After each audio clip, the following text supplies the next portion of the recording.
What if the answers you've been searching for have been inside you all along? Welcome to Insights with Purpose, the power of inner wisdom. We're Hemali and Sheila, two friends on two continents, having the conversations that bring us closer to the truth of who we are.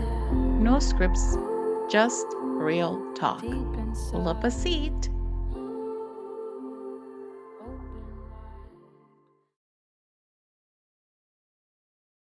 Today, we're talking about the part nobody tells you is coming. Everything we walked through in the last few episodes, the healing, the surrender, the grief, all of it felt like the end. But every ending has another side. Something grows in the space that loss carved out. Sheila lost a relationship, a job, an apartment, daily access to her son. And what came after gave her back everything: herself, her voice, her mom, her husband, her connection to God. Himali spent 3 years in the in between, questioning everything, processing in silence, stuck in paralysis. If you're in the in between right now and can't see the other side, stay with us. By the end, you might discover that the emptiness was never empty, it was making room for the new. Hi, Sheila. Hi, Hemali. How are you? I'm hanging in there. Better, but hanging in there. That's awesome. Can you believe we are at episode 12 now? No, Yeah. really, I can't. It's like this whole thing is like, is this really even happening for real? Yes. Still. And today we're going to talk about what comes after the ending. Let's talk about that, the little deaths that we all experience sometimes in every moment, and in that in between space. Yeah. Yeah, yeah. There's a good way to think about this topic and start here because it'll really highlight what comes after all of those little deaths, like you Yeah. said. And I think what helps me frame this topic after talking about very heavy topics the last few weeks is the fact that I think of every day as a small death. The Mhm. me who woke up yesterday no longer exists. The me who woke up this morning is not going to be the same one that wakes up tomorrow because by practicing all those, by putting into practice the modalities and the tools that we use every day, we expand our ability to hold who we are and who we no longer are aligned to. So for me, it helps when I think about it in that way. I am not who I was a month ago, 2 years ago, 10 years ago. I know now I am definitely not who woke up yesterday morning, right? Because it kind of like takes the sting a little bit out of it.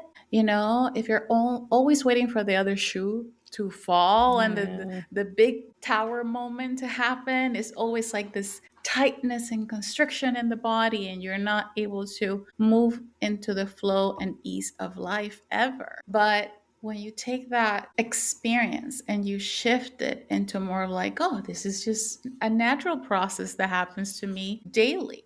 I am always shifting, changing, and expanding. And we can definitely start there. But let's Yeah. not gloss over all of the things that we've walked through personally for the last few years. I know and we've talked about this a little bit, but the real crumblings of life, the jobs that disappeared, the inability to recall, the inability to provide for my kids, my son having to move back with his dad, experiencing life without my since I was 2 years old. All of those crumblings, all of those moments of tightness, of letting go, of now healing, of bringing awareness to that, have created the person that I am today.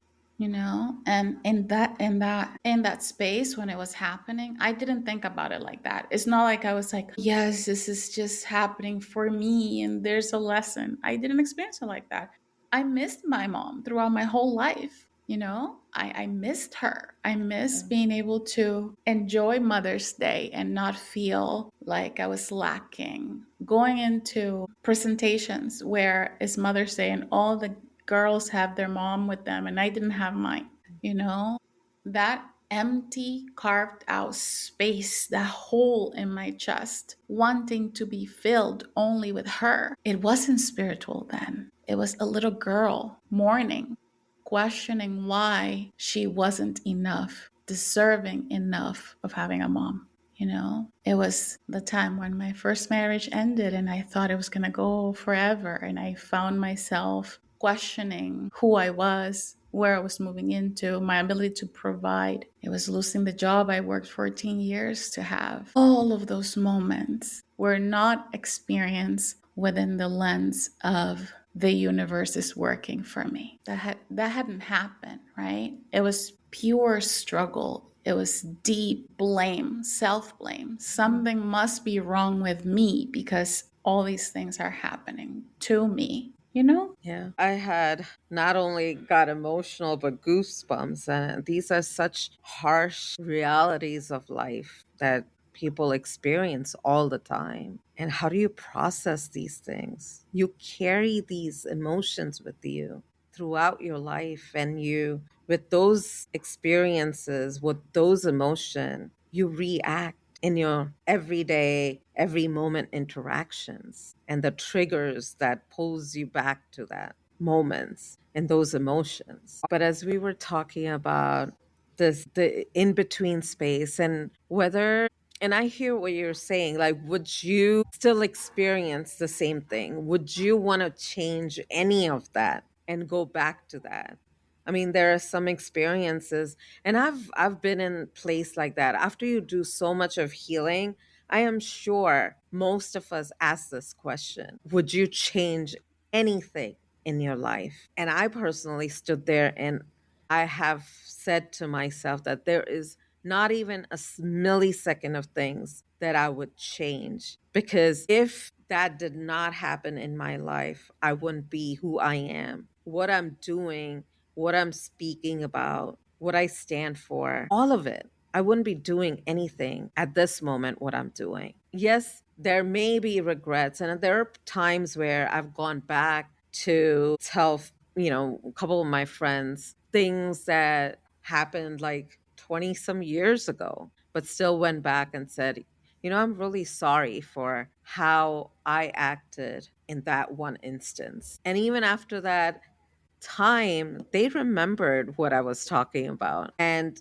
for them, it felt their emotions or their feelings were validated. They were grateful to hear that I was able to process that and go back to them and apologize for it. So I think that some of those moments, or all of it, are so important for your growth and expansion. And that also taught me to be in present moment and live without regrets so that you can make more informed decisions to move forward, to really think through the decisions and choices that you make, how you show up for others and for yourself. Yeah, for me, that's a loaded question, right? Yeah. You're talking, if we want to chronologically piece out my life up until the moment of awakening, a little girl who grew up without her mom present, a little girl who was sexually molested when she was 8 years old, a little girl who experienced her dad, who up until that point was the love of her life, remarry and experience her whole life and the entire family dynamic shift. Then 3 years later, moving to the US with no language. I knew zero English. And all of these threshold moments kept stacking up. It was a real difficult entry into the school system without knowing the language or how things function and worked. It was still difficult to navigate life outside of the embrace of my grandmother, who I grew up with up until my dad remarried. And there was a lot of loss. I would also be in a position of, again, experiencing a sexual assault when I was 15, then having my boyfriend passed again before the age of 16. So these were really big things. It wasn't a moment where there was a lapse of not knowing how to move around the world. There was a constant shifting and revolving doors of patterns, behavior, people, circumstances. And after my awakening, after experiencing that near death experience and having Joshua bring me back, it was a moment of, I will no longer be silent. I left the hospital, and the next day, I found a voice that I never had before. My goal in life up until that point was to please the people around me so that I would have love, because I had been abandoned since the age of 2. So those big, deep injuries didn't happen within the scope of spirituality, right? It was my deep search for where is God when I was 8 years old. Where is God? Going church to church with my uncle, trying to figure out, is there a light here? What am I doing in this planet? It's been one thing after the other, and I was 8. Okay. So not having the tools, the words, the people in front of me to help me navigate, to help me understand, to validate my feelings, to have to constantly adapt to a changing environment, circumstance, whatever, you name it. That life up until my awakening and losing everything again, and my son having to go back and live with his father, and finding myself starting from zero again, I would not change anything. I could not change anything, because it would derail who my son now is, who my daughter now is. Because I wouldn't be the same parent for them. I wouldn't be able to sustain, validate, and encourage the experience they've been able to have, because I was their mom in the way that I was their mom. I would never, ever want to risk going back and replaying it. For what? Yeah. It's not worth it. This person, this Sheila, who a day after almost being dead found her voice, has only gotten stronger. And I may not always listen to my guides, but I always know I have them with me. I may not always be able to expand outward to observe the lesson, but I eventually do. And that's the growth. And all of the things that happened to that little girl that fractured her have come back home to me, because I can hold her. I can only hold her because of all that happened. So how would I change that? So absolutely not. I wear her wounds proudly. I hold her proudly, because if she wasn't held by anybody else, I get to hold her. My little self who walked through life wondering why she was being left behind. That is what the death experience gave me, that near death experience. Realizing that through all the moments of my life, Jesus was the one holding me. I was never walking alone, even though it felt very much like it. It's impossible to think that I would go back and change anything out of that life. Yeah, I totally agree. Amount of things that we had to experience and learn and to expand into these powerful beings that we are. And we were already that. It's just we needed to come back to that, come back to our home, come back to ourselves. And the journey wasn't easy at all. And so why go back? Yeah, yeah. Totally agree. And I would say, what are some of the feelings? Like, what does it look like? The endings? What does the in between space look like? And I can share a little bit about my in between spaces, or, yeah, in between spaces where things have ended, but the new hasn't begun yet. And so you're waiting and you're waiting, and sometimes you're waiting longer and you continue to wait. It feels like forever. And sometimes it's hard for people that are go, go, go, need action, have to go. For me, there are moments where it feels like paralysis, and Mm. more so because I'm not listening to my guides and the guidance that has come through, or I have not listened to the guidance to let go of a relationship, of things, situations when I was told to do so. And then it was like velcroed off. It was like broken off. It was torn apart. And that feels harsh. And so when you're sitting in that, kind of sitting, the image that's coming to me right now is like a lion or tigress, like rubbing their paw. Like if there's injury, they kind of you lick the wounds. So you're just sitting there and licking your wounds and you're trying to analyze, you're trying to break it down.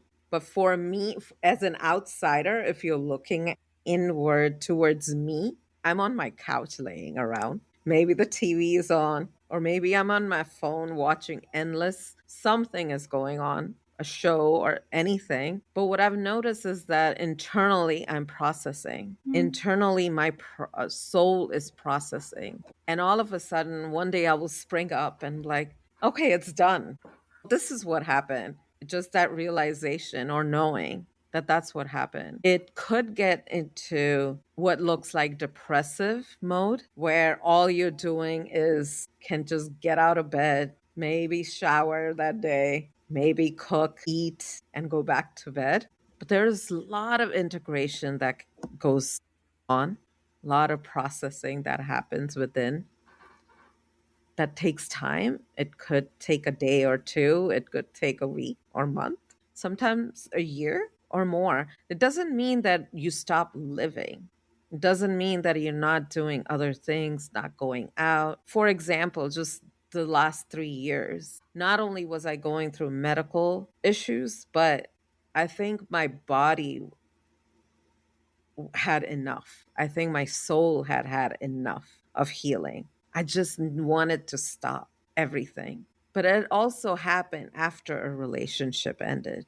And it was a very dear relationship. And so the whole process of, well, I'm doing all this healing work, and yet people were hurt, or there were hurt feelings, I should say. Misunderstanding was the main thing, miscommunication. So why do I need to? My whole thinking was that I'm incurring all these karma out there. It's like I want my be out of this cycle of birth and death, and I don't want to incur any more karma. So what is this? Why am I still hurting, or still you kind of take it upon yourself as it's your fault. Where did you go wrong? Why are you doing this to other people? And you get into that whole self-doubt, self-judgment, self-criticism, to realize that processing needed to be done from both end. There was a miscommunication from both end.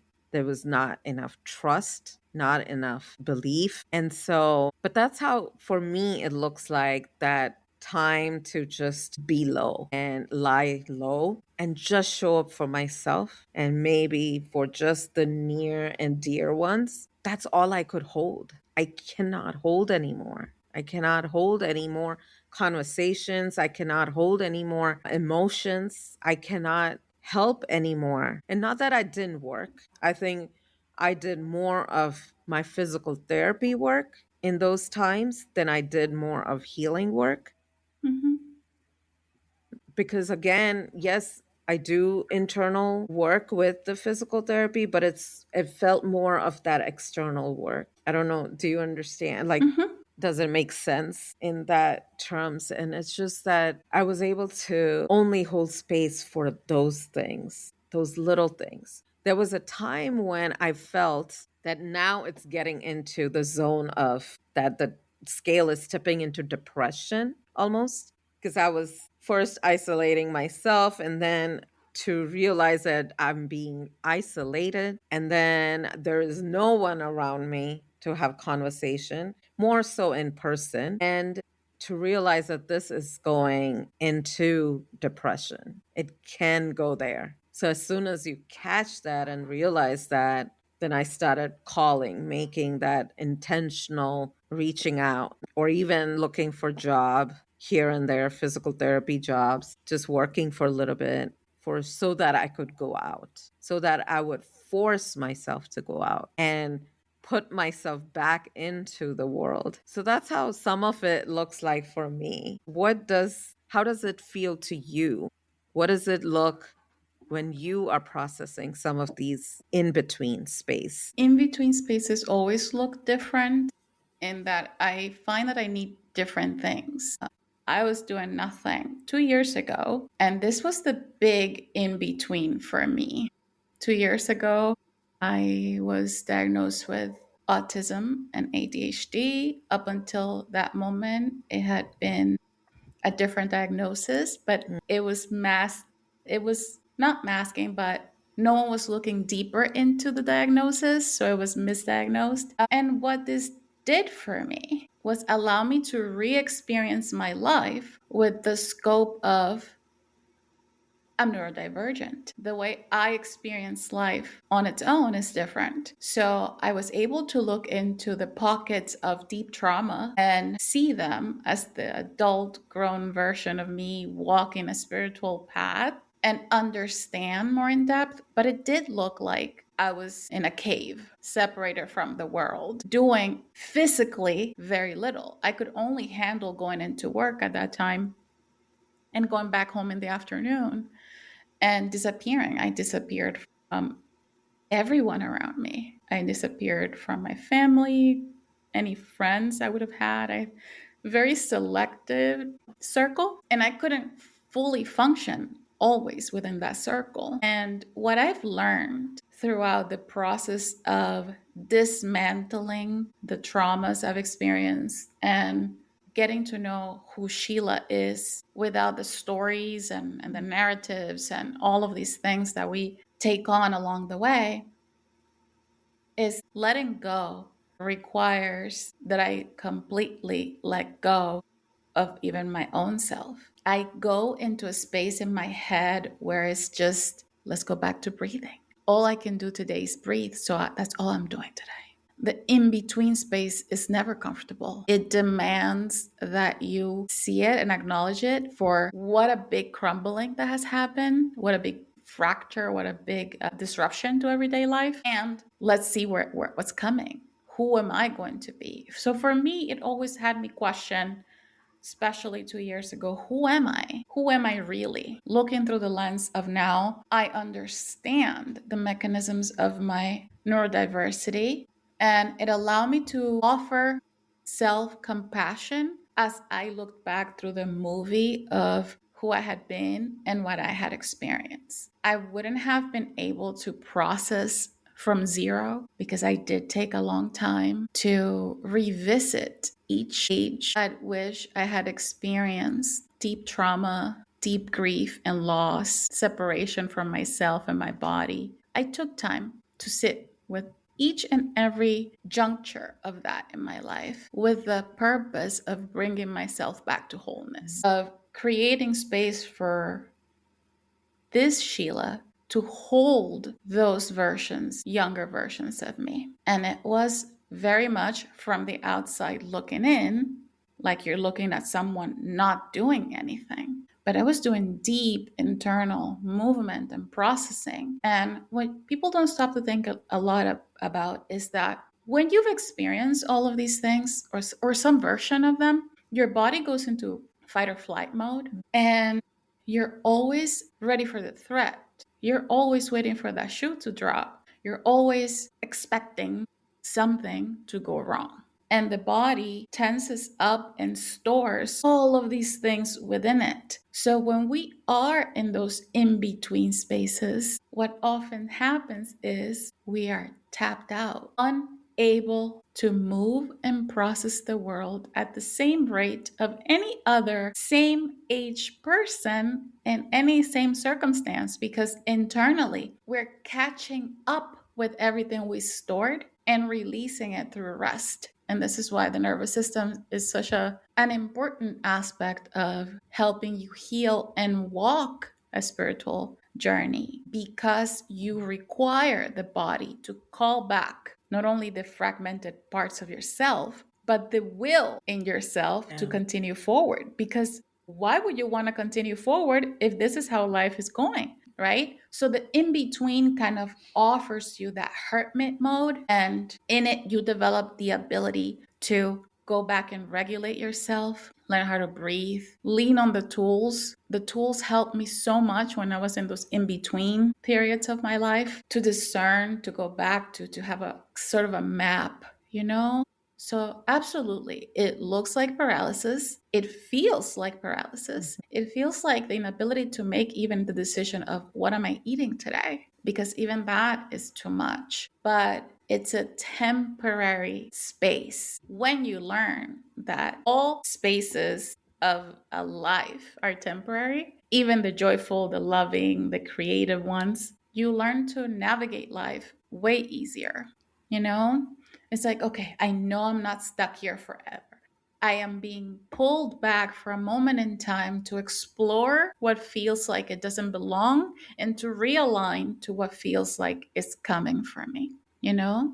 And yeah, it can feel like the world is falling on you. People will comment. I experience the same thing. Like, people will make comments and judge the way you are handling your life, but it offers you such a great gift of discernment to realize I'm in the void. I am in an in between space. I am releasing what I have gathered and stored within the body.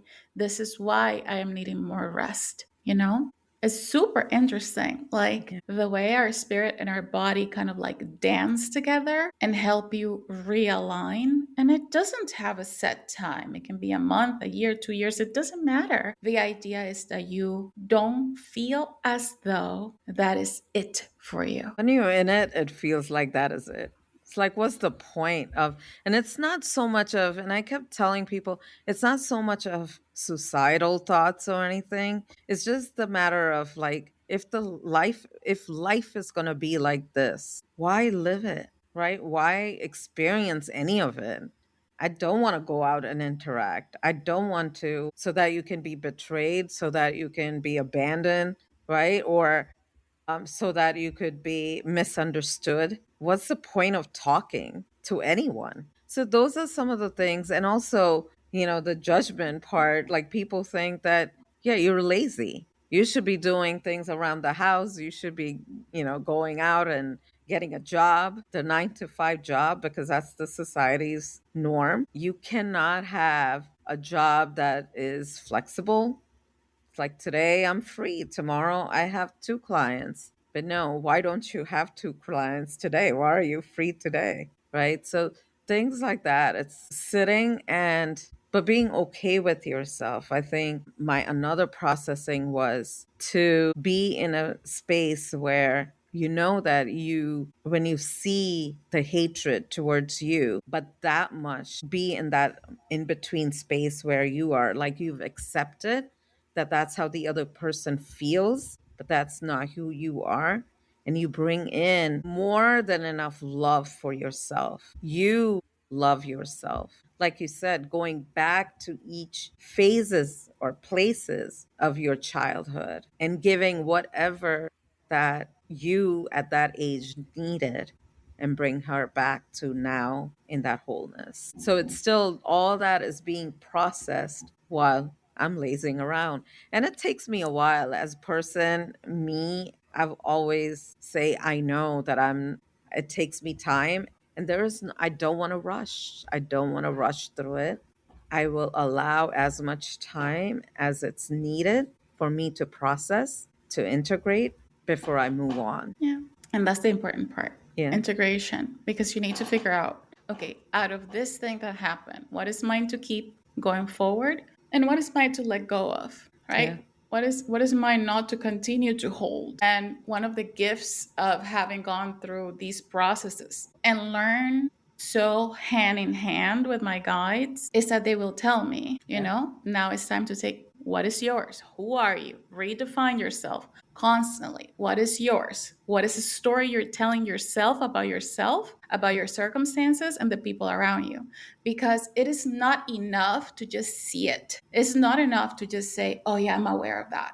No, we have to take accountability of what we continue to carry in our backpack. Because at what point is it enough? I refuse to entertain the notion that validation in any way, shape, or form is external. I relinquish that. Not happening. Life after the experience of near death has taught me that I take accountability for my actions. That if I am hurt, I hurt people. That if I show up inauthentically, I will receive inauthenticity. That I cannot be anything other than what I tell myself about myself. So, yes, the process is not easy, but is the only process that is worth it because of what you said. What is the point of living a life in which this continues to happen? I am done. And that decision of playing into that game of, oh, well, the culture says this, well, society says this, where, you know what? I say enough. Yeah. Done. I no longer wish to give up my life, my years of living to an external source. Had I not gone through the process of letting Joshua into my heart, I am here. What do I need to do? And that was really hard work because the first thing he said to me is, you need to forgive. You need to forgive your mom. You need to forgive the men who sexually assaulted you. That work did not just happen. It was years, months. But guess what? I have my life back. I live for me. I know what I like, who I am, what I require to feel better. I am not always obedient or listening to the guidance I receive. I am still human and will always be human up until the day I no longer wear this suit. But the life I had before 2020 and the life I've gained after don't even come close. There is life behind my eyes again. If I fall and bleed, I am grateful for that because I'm feeling. I was at a point in my life where I no longer felt. I was numb, disconnected, completely adrift. Again, we go to that castaway scene. Yeah. You know, my whole life has been a gift for me. I am now grateful I can see it that way. Not many people may understand it. Not many people will be able to see it that way. I don't need them to. I'm okay with that. I have understood that when I need space, I take it to go inward. What am I doing that needs to be revisited? What can I do to move forward? And that little girl who went church to church looking for God, she has God now 24/7 because my life does not move without him. And I am constantly asked to stay in the understanding that other people are experiencing their own type of trauma and cycle and push to get through and to see themselves for who they really are, to take their life back, to move from that wisdom that lives within, you know? So I cannot, for the life of me, ask anyone to be anything they cannot be for themselves. So I have chosen to let whoever do what they must do for themselves. That is all theirs. They can keep it, they can hold it, they can nurture it, but I am not entertaining it. If it doesn't go with me, I no longer need to entertain that. And I wish people will remember that that's the goal, to reintegrate the fractalized versions of who you've been and you've walked your life through, welcome them back home and remember the truth of who you are. Your divine self, your innate connection to spirit, your ability to at any moment say, I've had enough of handing over my own life to other people. How do you know the difference between processing and being stuck? That between sacred stillness versus avoidance. Well, when I'm avoiding, my circumstances will reflect that. Nothing feels like it's moving. It doesn't matter how hard I'm working. Yeah. nothing's moving, right? Avoidance feels like stuck. It feels like I am in a hamster wheel that goes nowhere. Sacred stillness feels more like calm in the body, calm. It's a knowing that even though you cannot see where you're headed, there is a pathway running under you. There is a greater force sustaining you, holding you through. When I am in sacred stillness and that in between and everything's still going along, it feels peaceful. No matter how chaotic it is, no matter what it is I'm going through, I know the calmness within. I don't question it. I feel it. It's just, for me, it's very palpable. When I am in that void and I'm just like, right? Avoiding things, my mind goes crazy. It Mm. goes from thought to thought to thought and thoughts in circles, like a hamster wheel, over and over again. I should do this. I should do that. Maybe I should do this. Maybe if I do that, right? I shouldn't have done that. Oh, I wouldn't have done that. So, very distinctly experience circumstances, situations. Yeah, I agree that when I describe that in between space, I say it's dark, but it's not dark. It's really not. And it's quiet and peaceful. But yes, I'm in that paralysis and depressive mood, or feels like it. It seems like it, but it's very quiet and peaceful. So I Yeah. I I understand what you're saying. I think that's the best place to start if you're in a space of the in between and haven't yet reached, like, is there a light at the end of this tunnel Yeah. moment, is in the acceptance that you're just in an in between. And yes, it can feel very lonely and dark and like it will never move, like molasses. This is when you lean onto tools and modalities. This is when you reach out for support, right? To re anchor back. In these spaces, lean onto someone that you can and reach out or join a group, a meditation group, something that gives you the constancy that something's moving. Mm. Because in being in a group with a group of people, you say, okay, every Tuesday I go and sit for meditation. Yeah. That on its own will be helpful. You might not feel like writing all the affirmations and talking about gratitude and all of that stuff, but ever so slowly, that hamster wheel will become a true runway and you Mm. will be moving forward.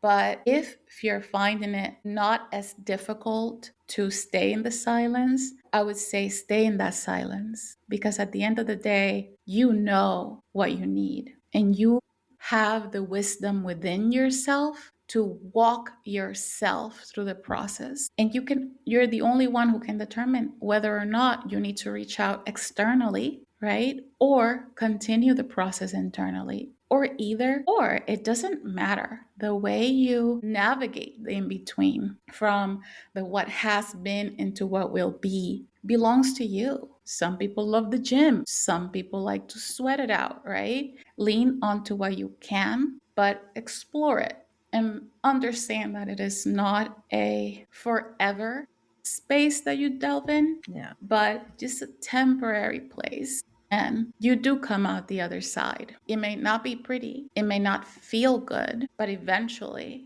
you do come out of the other side. So I go back to thinking of that big question at the beginning, would you change anything? Absolutely not. I would go Yeah. through every grief because that sense of belonging that little girl needed, I found it. And I only found it now. So I'm grateful.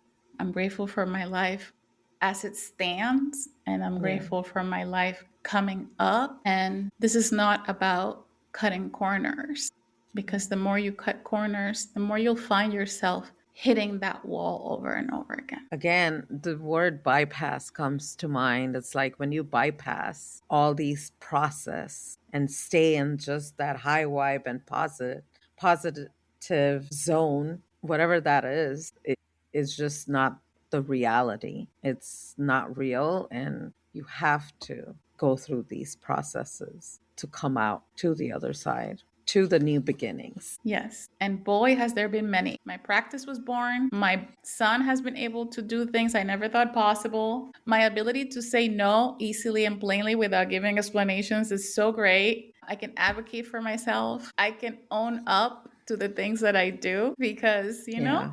Yeah. it's just so much. I have experience in life with the most authentic, transparent, healing love I've ever had. After all those failed relationships, after all those moments of everything falling apart, I have my partner, who I can 100% say he's my best friend. I can be exactly who I am in front of him without embarrassment, without feeling like there's a background narration happening. We have a very peaceful, God centered, spirit led life. My children are both thriving, and I no longer carry anything that doesn't belong to me. That is so beautiful. And that's the thing. It's like not taking responsibility that does not belong to you. That is the most weight that you carry upon yourself. I really think so. Wow. And so I think that brings us to the thing of what do you get back? Like by doing all this, being in that ending and being in that in between space, and what is in the new beginning? What do you get back? And like you said, you live the best life, authentic life. Personally, I wouldn't be doing what I'm doing right now. The quantum healing part, the Akashic record part, reading. I wouldn't be, I loved what I did as a physical therapist. There's no reason for me to move and do what I'm doing. I'm just following the guidance and listening to my guides and moving forward. And so we feel personally, I feel exactly how you feel in many ways.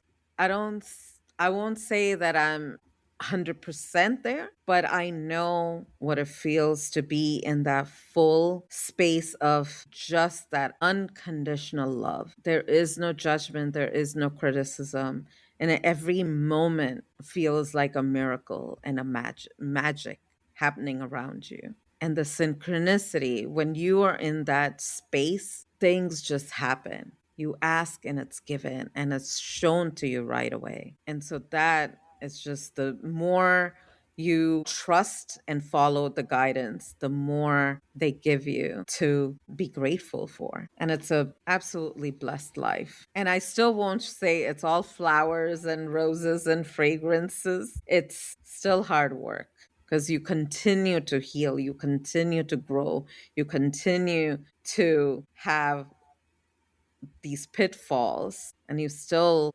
learning as you're growing and going into depth of processing and healing, and the work that you have to do. It's never ending. You're always a work in progress. One of the question I have is, what did the ending teach you that nothing else could have? Like any kind of ending. To find myself over and over, to understand that I'm not static and that I'm always evolving and learning and shifting, and understanding perspectives and teachings, that it's okay to change my mind as I move forward in growth and expansion of vision. All endings have taught me about myself, my capacity to hold light or darkness or the in between, my capacity to question and take accountability for my own actions. My voice is mine, finally, after my whole life of not having one. Years of finding it and not being able to use it due to fear. And now we're sitting at a podcast. The endings are just as precious as the beginnings. They're, in fact, the clue that lets you know something bigger, new is coming. What is growing in your life right now that you didn't plant, that showed up because you let something else go? That's a deep question. There's so much growing in my life that I didn't plant, that is only flourishing because of listening. I I think this am. podcast. Yeah, this podcast, I am constantly trying to figure out what brings me joy and move from that, there's just so much. Yeah. And I would say every single thing that has happened, I've not planned it, Yeah. right? It has really come from the process itself because that's what happens. It Yeah. continues to show up. And the more you open your arms wide open, and realize this is for me. For me, I get to dream again. I get to own myself. I get to experience who I was meant to be all this time, right? And isn't it wonderful we get to do that and know that while we're still alive? Yeah. What do you have growing inside you in your life right now that you didn't plant? Well, I would say beginning of the year, yes, I wanted to do a podcast, but not something, not this, right? I wanted to do a podcast, but I didn't imagine how much work it would take to put it together. But it was more of when I used to do, I guess in 2020, I did a lot of those Zoom, Facebook Live, where I invited each one of my healer friends to talk about what they do, what they bring to table, how they help. And I just thought it would be as simple as that. And I was just going to put it out there. So I had never imagined like doing something with you in this grand scale. And I'm really grateful that, you do all the other inside work for us. And also another, just from doing this, another podcast sprouted where I am going deeper into Bhagavad Gita and looking at each chapter and how that knowledge can be used in right now from each chapter. And that has really expanded my viewpoint. And yeah, that's for right now. That's what's growing within me. And I'm excited about that. And this, of course. So just coming out of last 3 years, I think, just showing up and using my voice. And just before our episode on surrender, you experienced how I froze in terms of not responding, going MIA, because I'm like freaking out. What am I doing? Why am I even speaking?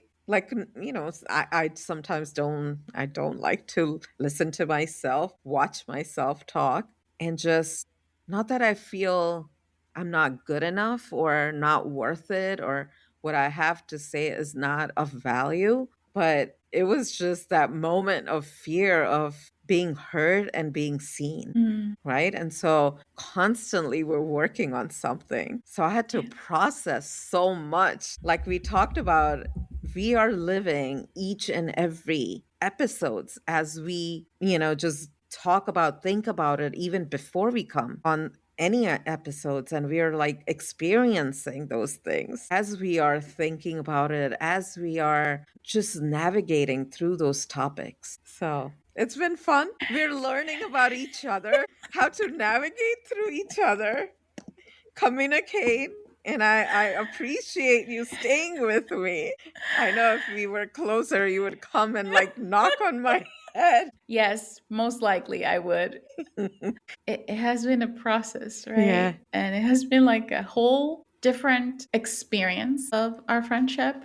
But it is what has been teaching us to dig deeper Yeah. into memories and patterns and our journeys and what we have experienced and how we have navigated those spaces with the goal to bring a light into Mhm. those topics because this is not something that goes away. Every time we finish talking, we say, this could have been a longer episode. We Yeah. only touched the surface of that. Yeah.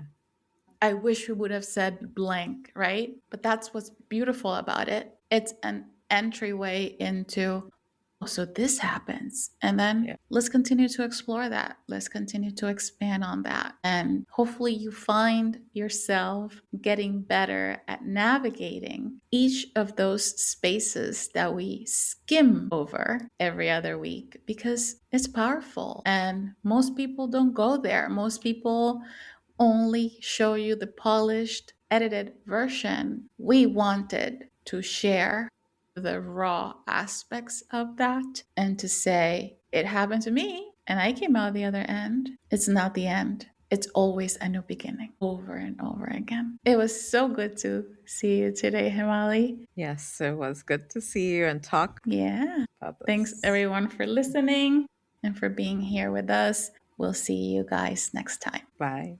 If there's one thing to sit with from today, every ending has another side. The relationship ending that made room for true love to come in. The job you lost, making room for the calling you couldn't hear while you were busy.